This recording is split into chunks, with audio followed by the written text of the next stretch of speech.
Hello, friends, and welcome back to Market Shares. I'm your host, Tony Blodgett, and today I got my co-host, Dan Keller, Coach Keller, and I knew that I was going to be, recording with Dan, so I had to get the vest on. This is part of, Dan's trademark, I think. I'm surprised it's not part of your logo yet. I think it's the industry trademark. It's the industry mortgage vest. Trademark. You gotta have a vest on. So, anyways, we're twinning today, but really, guys, this is going to be just I think an informative, quick episode, just a check-in. I wanted to do a check-in with Dan. Dan is a core coach. He's been in the core for so many years. And I don't care if you're, following the core. I've seen it transform so many people's lives. But there's so many coaching platforms out here. We've had so many coaches on this podcast. I'm just a big fan of being coached and accountability. But here's what I want to talk about today is this episode's probably, going to come out here in the, first half of February.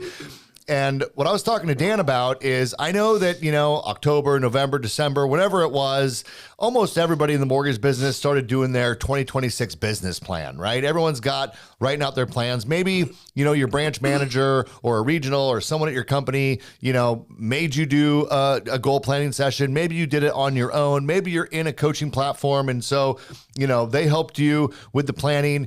But here we are, we just burned through January. And the question is have you already forgot about the plan that you put in place? And so what I want to talk to Dan about is, a month in, it sounds like an early time to revisit your goals, but I know that there's so many people who have already forgot about the process they went through to set these goals.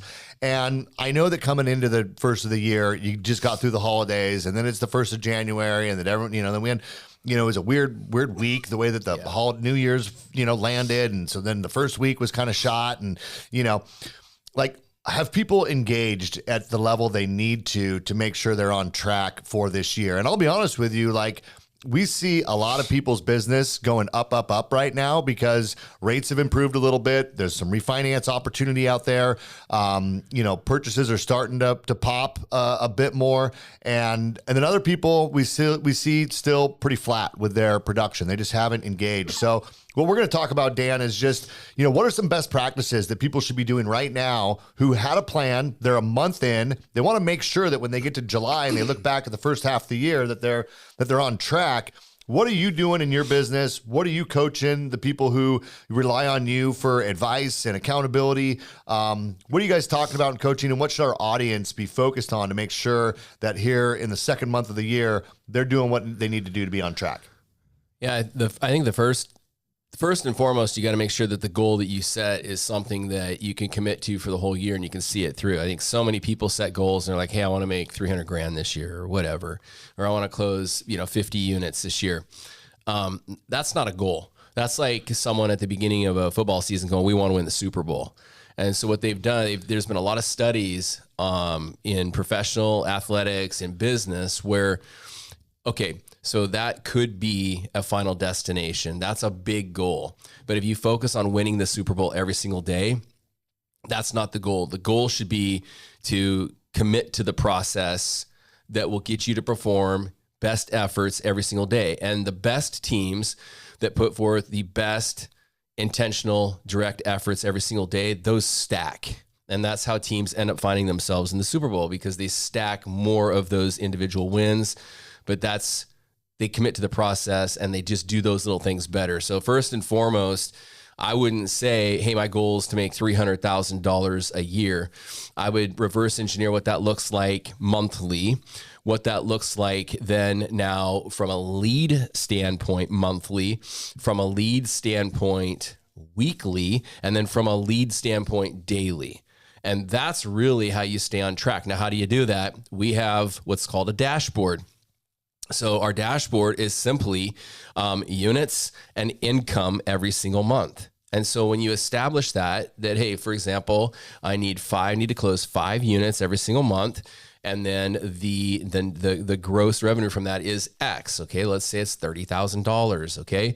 So that's your dashboard. Are you on track? And then you reverse engineer what that looks like weekly and daily for leads and deals. So we use in the core, we use what's called a greatness tracker. I've kind of diluted it down as I've coached, here at NAF for some people, made it a little bit more simple. I kind of got away from that and I just go back to the greatness tracker because what's proven with that greatness tracker is it has activities. So face-to-face meetings, group meetings, and talk tos.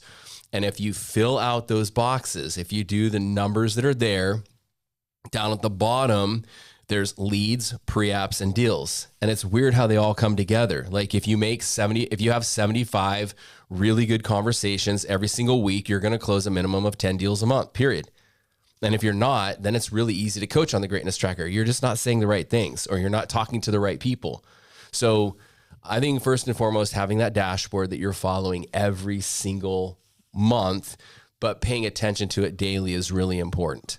Number one. Number two, you do a review every single month. Hey, am I on track? Did I get sidetracked? Am I losing focus? Do I need to continue to meet these additional accounts? I think that's really important. And then third, you're doing that monthly. Third, I think all of us need to have what's called a quarterly reset. Okay, it's end of Q1. Am I on track? And maybe you got sidetracked. Maybe you're on track. Maybe you need to double down. But you can't work toward achieving a goal if you're not focused on that goal. Yeah. You got to be focused on it. So let me ask you this then. That I align with all of that. Let's say it is February here and I got, I just failed to launch. January is not going as planned. So what do you advise people do? Do you reset your goal? Do you just, focus on, do I have to do twice as much now in February? Like what's my back on track strategy and how should I frame that in my mind so that I don't get frustrated with myself? So an easy way to get confused, burned out, paralysis by analysis, whatever you want to refer to that is to, okay, I screwed up in January. Oh, F it. The whole year's toast. Right. Or no, I can't double effort in February. I just can't. I'm having a hard time. I'm having a hard time getting motivated. I'm having a hard time meeting new accounts. Whatever your excuse is. So the way that I look at it is you're competing with last year's January. You're competing with last year's February. You're not competing with, let's say it's February 4th. You're not competing with January 2 weeks ago. January is done. So when we set goals, we look at what we did the previous year and we raise it 20%. Okay. So if I closed 2 loans last January and I want to raise it 20%, I'm going to close 3 this January. Did I close 3 loans? No, I didn't. Okay. So you lost January. It's okay. What we want to do is we want to win 10 out of the 12 quarters. You get 2 passes in the core, for example. So we lost January. Let's go win February. And then this, we've talked about this for years, that what you do today will show up in the news 60 to 90 days from now. So Don't lose sight of that. You might have had a bad month. Well, don't make March and April bad because you had a bad January. Just reset, go back to the basics. I need to make 75 calls a week. I need to have lunch with or see 5 people a week. These are past clients, new clients, or realtors, and just follow that process. Well, and maybe someone did set some goals and in January, they executed on the activity necessary to accomplish those goals, and they just haven't seen the results yet. And I think that's a good reminder. Like, well, you shouldn't have seen those results yet because January's activities will be March, April's results. So don't beat yourself up because you're doing the work, you're working really hard, you're not seeing the results yet. Doesn't mean you give up. You focus on the activity. Now, let's say that someone set the goal and they did exactly what you said. They said, look, I want to make X amount per year, and I know that means I have to close X amount of deals per month, and my conversion rate's this, and I need X amount of leads. I think where a lot of people get hung up, and we've talked about this so many times, Dan, is I'm trying, but I'm not getting those leads. Like what, and this is where you're so good. Like what do people need to do different if they, in their mind, they think I'm working my butt off. Like I hear that so much. I'm working my ass off. I'm so busy, but the leads aren't coming. So something needs to shift. And do you have any, like off the top of your head, recommendations? Like what's got to be the shift? I know that's a very open-ended question because it could be a lot of things leading to that, but I'm sure you have a couple ideas. Yeah, I think the first thing, you got to have this mindset that I don't have, I was just talking to a colleague about this the other day, and I don't have 6 months to date you. Okay, I need a deal in the next 60 days. So how do you just get straight to the point with a new real estate agent? How do you just say, hey, listen, I can help you close an extra 3 transactions this year. In doing so, I need to learn a little bit more about your business. So number one, go attack a real estate agent and keep the main thing, and that's making them more money. Number one. Number two, we all have a database. And if you don't have a database, you have a waiting list. So I was talking with this new loan officer the other day. He's 2 years in the industry. He only has like 20 closings total under his belt. And he's like, Dan, I don't have a 3,000 person database like you. You know, you're teaching these database calls. I teach a 20 by 20. You have a top 400 past client list, and you call 20 a week for 20 weeks, and then you repeat that twice a year. So you're going to end up going through your top 400 past clients twice a year, plus their birth dates. That's 3 touches a year on the phone, which is great. And he was like, I can't do that. I don't have 20 past clients total. I was like, great. Okay. So, and I know that he has a partner and they're getting married. And I said, you got a wedding list coming up, don't you? And he was like, yeah. And I said, how many people are you inviting? And he was like, we're gonna have a small wedding, about 150. And I go, cool. That's your list. So those are your people. So what you're going to do is I'm calling my past clients to stay in touch with them. You're going to call your sphere. And from that, you're building, and you should love that. Because I look back to when I built my mortgage practice, it's kind of what I did. I didn't have clients. I had former athletes' parents. And so I called them, said, I got on a mortgage. You got a bad rate. You got an arm you told me about. Let me help you. Okay. And the trust was already there. The trust is there with your sphere. So sphere database, but I'm talking to the majority of loan officers here that have a database. You need to call them. You need the 20 by 20, or for some of our loan officers that don't have 400, then you have to have a 250 list. So that's a 20 by 13 list. Call your past clients. Oh, but I don't know what to say. I feel like I'm bugging them. Really? So here's what mine's printed on my desk, and this is what I did yesterday. I had to finish calling 13 of them yesterday, and I got to call another 20 today and tomorrow because I missed last week. This is all I'm saying, and it's super easy. Hey, Tony, this is your mortgage guy. I helped you with your mortgage a year and a half ago. How's the pad? How's the mortgage? How's life? Okay, we start off with that. Hey, one of the main reasons I'm calling, 2 things. Number one, I do an annual review with all my clients. We do a home equity and mortgage review to make sure that the mortgage that I put you in is still in line with your short-term and your long-term financial goals. So I want to set up a time. It's like a 5 or 10 minute Zoom with you and your wife to go over that. But the main reason why I'm calling, I couldn't remember when we worked together, if you guys had a good financial planner that you guys work with. So it could be financial planner, it could be CPA, it could be a state attorney. What I'm trying to do, and I'll get to whatever you end up saying there, you can even say all 3. Listen, I'm building out my professional referral, sources, and I want to make sure that before I go out to the internet and start Googling or going on social media, that I talk with my people first. So, and then do you have a financial planner? Do you have a CPA? And then what we'll do, and maybe another call might be, okay, I don't need a financial planner, CPA. Hey, a contractor. I couldn't remember when we worked together. Do you know a really good contractor or a painter or someone in the services industry? So the idea around that is you let them know that you're building out your professional vendor list. And that's an easy way to make a phone call that leads into an annual mortgage review, that leads into, hey, we kind of overextended ourselves on some credit card debt and it's at 19%.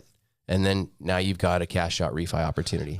Right. And I think part of that strategy, correct me if I'm wrong, is that you're planting the seed with them that I try to refer people within my sphere. Yeah. And you're kind of subliminally telling them, like, I'm part of your sphere. Yeah. So, maybe you also like to give recommendations for people that do a great job, and you would consider me to do that. You don't even have to maybe directly ask them that. Now, I would suggest directly asking them that. I think it's important to ask for referrals, letting people know that your business is based on referrals.